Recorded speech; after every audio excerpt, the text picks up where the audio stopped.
کہ یا تو یزید کی حکومت قبول کر لو یا پھر موت۔ دوسری طرف اس نے مسلم بن عقیل رضی اللہ تعالیٰ عنہ کو گرفتار کرنے کا حکم نامہ جاری کر دیا تھا۔ مسلم بن عقیل رضی اللہ تعالیٰ عنہ کی تلاش جاری تھی۔ کوفے کا چپا چپا ابن زیاد کے کارندوں کی نظر میں تھا۔ مسلم بن عقیل رضی اللہ تعالیٰ عنہ بھی تمام صورتحال سے باخبر تھے، لہٰذا آپ مختار بن ابو عبید کے گھر سے ہانی بن عروہ کے گھر منتقل ہو گئے تھے۔ ابن زیاد کے کارندوں کو جب اس بات کی خبر ہوئی کہ مسلم بن عقیل ہانی بن عروہ رضی اللہ تعالیٰ عنہ کے گھر میں پناہ گزین ہیں، تو آپ رضی اللہ تعالیٰ عنہ کو پکڑ کر ابن زیاد کے سامنے لے گئے۔ حضرت ہانی بن عروہ رضی اللہ تعالیٰ عنہ سے پوچھا گیا، لیکن ہانی بن عروہ نے اہل بیت سے وفاداری کا وہ ثبوت دیا جو کہ لائق تحسین ہے۔ انہوں نے اپنی زبان سے ایک حرف بھی نہ نکالا، لہٰذا آپ رضی اللہ تعالیٰ عنہ کو وہیں پر شہید کر دیا گیا۔ دوسری طرف مسلم بن عقیل رضی اللہ تعالیٰ عنہ کو بھی گرفتار کر کے شہید کر دیا گیا تھا۔ کل تک کوفہ والے جو جان دینے کے لیے تیار تھے، آج اقتدار کی لالچ و ہوس میں جان لینے کے در پہ تھے، لیکن ان میں بھی کچھ باوفا حضرات ایسے تھے جنہوں نے حضرت امام حسین رضی اللہ تعالی عنہ کو تمام صورتحال اور مسلم بن عقیل رضی اللہ تعالی عنہ کی شہادت کی خبر پہنچا دی۔ تمام صورتحال سے باخبر ہونے کے بعد بھی آپ رضی اللہ تعالی عنہ نے کوفہ کا قصد کیا۔ کوفہ روانہ ہونے سے آپ رضی اللہ تعالی عنہ کو ابن عباس رضی اللہ تعالی عنہ اور عمر بن عبد الرحمن رضی اللہ تعالی عنہ نے بہت روکا، مگر آپ رضی اللہ تعالی عنہ ارادہ فرما چکے تھے۔ سوال یہ ہے کہ جب حضرت امام حسین رضی اللہ تعالی عنہ کو تمام صورتحال کی خبر ہو گئی تھی، تب بھی آپ نے کوفہ جانے کا ارادہ کیوں کیا تھا؟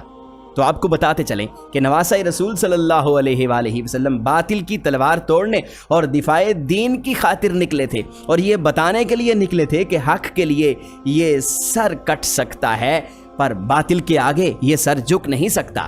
یہ ابن علی امام حسین رضی اللہ تعالی عنہ ہیں جو کبھی فاسق کی بیعت نہیں کر سکتے۔ امام عالی مقام رضی اللہ تعالی عنہ جانب منزل روانہ ہوئے ہی تھے کہ دور سے لشکر یزید حر کی قیادت میں آتا دکھائی دیا۔ حر جو کہ ابھی یزیدی لشکر میں تھے، اس نے اپنے آنے کا مقصد بتایا اور بتایا کہ امام علی مقام رضی اللہ تعالی عنہ پر زمین تنگ کرنے اور آپ کو گرفتار کر کے ابن زیاد کے پاس لے جانے کا حکم اسے ملا ہے۔ حضرت امام حسین رضی اللہ تعالی عنہ نے بس اتنا کہا کہ یہ ہرگز نہیں ہو سکتا، اپنا قافلہ کوفے کے راستے سے دوسری جانب موڑ دیا، کیونکہ حضرت امام حسین رضی اللہ تعالی عنہ کی آنکھیں اپنی منزل کو دیکھ رہی تھیں۔ آپ رضی اللہ تعالی عنہ ہر راستے کو بغور دیکھتے ہوئے آگے بڑھتے چلے گئے، جیسے آپ ان راستوں کو پہچانتے ہوں اور جانتے ہوں کہ انہی راستوں پر آپ کی آخری منزل ہے۔ آپ رضی اللہ تعالی عنہ یقیناً اللہ کریم کی عطا سے جانتے تھے۔ ایک مقام پر رک کر آپ نے پوچھا، یہ کون سی جگہ ہے؟ بتایا گیا کربلا۔ آپ نے زیر لب دہرایا، کربلا۔ فضا میں ایک گہری خاموشی تھی، ہوائیں جیسے تھم گئی تھیں۔ آپ رضی اللہ تعالی عنہ کی پیشانی کو وہ ہوائیں آخری بار بوسہ دے رہی تھیں۔ بادل تھے کہ رک کر صرف آپ رضی اللہ تعالی عنہ کی زیارت کر رہے تھے۔ امام حسین رضی اللہ تعالی عنہ نے پڑاؤ ڈالنے کا حکم دیا۔ دوسری جانب حر بن یزید نے اپنے لشکر کو بھی پڑاؤ ڈالنے کا حکم دے دیا۔ روایت میں ہے کہ حر بن یزید کے لشکر کی تعداد صرف 1000 تھی، تو کیا وجہ ہے کہ امام عالی مقام رضی اللہ تعالی عنہ نے اس سے مقابلہ کر کے اس کو تہ تیغ نہیں کیا؟ کیونکہ امام عالی مقام رضی اللہ تعالی عنہ اپنے مسکن سے نکل کر اہلیان کوفہ کی مدد کو آئے تھے، نہ کہ جنگ کے ارادے سے۔ اس لیے آپ رضی اللہ تعالی عنہ کو بصیرت کی آنکھ سے اس لشکر میں 4 ایسے افراد نظر آئے جو کہ بظاہر تو یزیدی لشکر میں تھے، مگر تھے وہ حسینی لشکر سے۔ آپ رضی اللہ تعالی عنہ کو اللہ کریم کی عطا سے معلوم ہو گیا تھا کہ یہ میرے غلام یزیدی لشکر چھوڑ کر میری طرف پلٹ آئیں گے۔ ابھی پڑاؤ ڈالے کچھ ہی دیر گزری تھی کہ ابھی سعد 4000 کے لشکر کے ساتھ کرب و بلا میں پہنچ گیا۔ ابن سعد اہل بیت رضی اللہ تعالی عنہ سے مقابلے کے لیے تیار نہ تھا، لیکن اقتدار کی لالچ اور دولت کی ہوس نے اسے اندھا کر دیا تھا۔ لشکر یزید کا ہر فرد سم بکم عمی فہم لا یعقلون کی عملی تصویر بنا کھڑا تھا۔ اقتدار و دولت کے نشے میں مگن ان اندھے بہرے لوگوں نے سب کچھ بھلا دیا تھا کہ اہل بیت رضی اللہ تعالی عنہم کی محبت ہی دین کی اصل حقیقت اور ایمان کی روح ہے۔ محاصرہ سخت سے سخت ہوتا گیا، بیعت کرو یا جان سے جاؤ کی آوازیں گونجنے لگیں۔ سامنے صرف دو ہی راستے تھے، ظلم کی آخری حد بھی پار کر دی گئی اور اہل بیت رضی اللہ تعالی عنہم پر پانی بند کر دیا گیا۔ یہ کیسی جنگ تھی جو نہ کبھی دیکھی تھی نہ سنی تھی، جس میں ظالم ظلم کر کے بھی خوف زدہ تھا اور مظلوم موت کو سامنے دیکھ کر بھی خوف زدہ نہیں تھے۔ بدر کی طرح خیمہ اہل بیت رضی اللہ تعالی عنہ میں بھی بارش ہوئی تھی، ایسی بارش جس نے دلوں کو اطمینان اور سکون بخشا تھا۔ یہی وجہ تھی کہ ہزاروں کے سامنے یہ اہل بیت کے 72 افراد چٹان ثابت ہوئے۔ کرب و بلا میں ضبط اپنے عروج پر تھا۔ کس کا ضبط؟ امام حسین علیہ السلام کا ضبط۔ کس کا ضبط؟ خون علی علیہ السلام کا ضبط۔ کس کا ضبط؟ حضرت زہرا علیہم السلام کے لال کا ضبط۔ آسمان و زمین محو حیرت تھے کہ یہ ضبط کی کون سی منزل ہے جس کو آج تک نہ دیکھا گیا اور نہ ہی سنا گیا۔ 10 محرم الحرام کا سورج طلوع ہوا، خیمے سے باہر نکل کر امام حسین رضی اللہ تعالی عنہ نے یزیدیوں پر ایک نظر ڈالی اور پھر یاد دلایا جو وہ اقتدار و طاقت کے نشے میں بھول بیٹھے تھے کہ وہ کس کے نواسے اور کس کے بیٹے ہیں، اور اس لیے بھی کہ انہیں یزیدی لشکر میں اپنے 4 غلام نظر آ رہے تھے۔ حضرت امام حسین رضی اللہ تعالی عنہ نے بات ابھی مکمل ہی کی تھی کہ حضرت حر رضی اللہ تعالی عنہ کی قسمت کا ستارہ چمک اٹھا کہ آن کی آن انہوں نے گھوڑے کو ایڑی لگا دی اور لشکر یزید سے نکل کر ماں اپنے بھائی غلام اور بیٹے کے لشکر حسینی میں داخل ہو گئے۔ حضرت حر رضی اللہ تعالی عنہ نے میدان کربلا میں وفاداری اور شجاعت کے وہ جوہر دکھائے کہ حق کے غلامی ادا کر کے جام شہادت نوش فرمایا۔ میدان کربلا میں امام حسین رضی اللہ تعالی عنہ کے ضبط کا امتحان تھا۔ سارا منظر اپنی آنکھوں سے دیکھ رہے تھے۔ آپ رضی اللہ تعالی عنہ نے اپنے ہاتھوں سے علی اکبر رضی اللہ تعالی عنہ جیسے شہزادے کو اٹھایا تھا۔ 6 ماہ کے علی اصغر رضی اللہ تعالی عنہ کے ننھے وجود کو اپنے ہاتھوں سے دفنایا تھا۔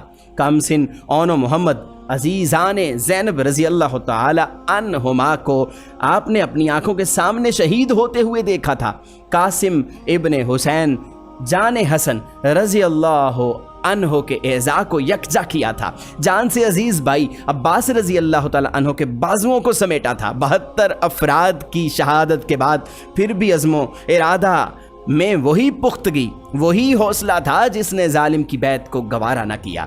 زمین پر لرزہ طاری تھا کہ وہ اپنے سینے پر اہل بیت رضی اللہ عنہم کا خون گرتے ہوئے محسوس کر رہی تھی۔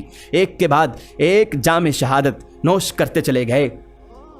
اب کتاب وفا کی تکمیل ہونے والی تھی۔ کتاب وفا کا سب سے اہم باب میدان میں جانے کو تیار تھا۔ امام حسین رضی اللہ تعالی عنہ سب کو الوداع کہہ کر خیمے سے نکلے اور آخری حجت تمام کرتے ہوئے دوبارہ اپنا تعارف کروایا، اس لیے تاکہ بعد میں یزیدیوں کو ہیلے بہانے تراشنے کا موقع نہ ملے۔ فیصلہ کن گھڑی آن پہنچی تھی۔ امام عالی مقام رضی اللہ تعالی تنہا لڑتے رہے۔ دشمنوں نے آپ رضی اللہ تعالی عنہ کو چاروں طرف سے گھیر لیا تھا۔ آپ رضی اللہ تعالی عنہ برابر مقابلہ کرتے رہے، لیکن بالآخر زخموں سے چور چور ہو کر گھوڑے سے گر گئے۔ حضرت امام حسین رضی اللہ تعالی عنہ نے گر کر نماز عصر ادا کرتے ہوئے سجدہ ادا فرمایا۔ یہ سجدہ وہ سجدہ تھا جس نے اسلام کو دوبارہ جلا بخشی۔ شمر نے جب حضرت امام حسین رضی اللہ تعالی عنہ کو سجدے میں دیکھا تو اسی حالت میں اس بدبخت نے آپ رضی اللہ تعالی عنہ کا سر تن سے جدا کر دیا۔ یہ سجدہ اس بات کی طرف اشارہ تھا کہ معبود بس ایک ہے، اللہ تعالیٰ کے سوا کوئی عبادت کے لائق نہیں، سب جھوٹی خدائی کے دعوے دار ہیں۔ اس ایک سجدے نے ظاہری اور باطنی تمام بتوں کو پاش پاش کر دیا تھا۔ اقتدار کے بت نے یزید اور یزیدیوں کو اندھا کر دیا تھا۔ امام حسین رضی اللہ تعالی عنہ شہید کر دیے گئے۔ آسمان و زمین پر گہرا سکوت طاری تھا۔ وقت کی سانسیں تھم گئی تھیں۔ حق اپنے نئے انداز سے جیت گیا تھا۔ امام حسین رضی اللہ تعالی عنہ اپنے مقصد کو پا گئے۔ سر دے دیا لیکن یزید کے ہاتھ میں ہاتھ نہ دیا۔ رسول پاک صلی اللہ علیہ وآلہ وسلم کے نواسے حضرت امام حسین رضی اللہ تعالی عنہ جیت گئے اور یزید کو شکست فاش ہوئی۔ وہ اپنے مقصد میں ناکام و نامراد ہوا، کیونکہ جنگ جیتتا وہی ہے جو اپنے مقصد کو پالے۔ حضرت امام حسین رضی اللہ تعالیٰ عنہ نے بتا دیا کہ باطل جتنا بھی زور آور ہو جائے حق کے سامنے کبھی سر نہیں اٹھا سکتا۔ عجیب جنگ تھی جس میں ظالموں کی تلواروں کو توڑا گیا۔ حضرت امام حسین رضی اللہ تعالیٰ عنہ نے اپنے سوکھے گلے سے باطل کی تلوار کو توڑ کر رکھ دیا، حق کی آواز کو ہمیشہ کے لیے بلند کر دیا۔ پیارے دوستو، آج کی ویڈیو میں ہم نے امام عالی مقام حضرت امام حسین رضی اللہ تعالیٰ عنہ کی شہادت کا ذکر کیا، آپ کے آخری سجدے کا ذکر کیا۔ اگر اس میں کوئی غلطی یا کوتاہی ہوئی ہو تو اللہ پاک ہمیں معاف فرمائے۔ اللہ پاک تمام مسلمانوں کو اہل بیت کے نقش قدم پر چلنے کی توفیق عطا فرمائے، آمین۔